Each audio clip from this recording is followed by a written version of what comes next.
In this video, I will show you how to install Qwen Chat as an app on your computer. First, go to Google Search and type Qwen Chat. Click on the first search result. This will take you to the login area. Go ahead and click on Sign Up. You can use your email, Google, or GitHub accounts to sign up.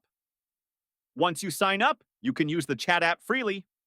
Go to the top right corner and click on the three-dot icon.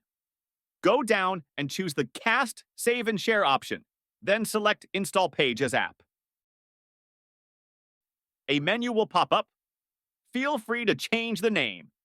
Then click Install. A new window will pop up with Gwen Chat on it. Now, you can use it as an app. If you close the app, you can see a new shortcut on your computer. Enjoy exploring Qwen Chat on your computer.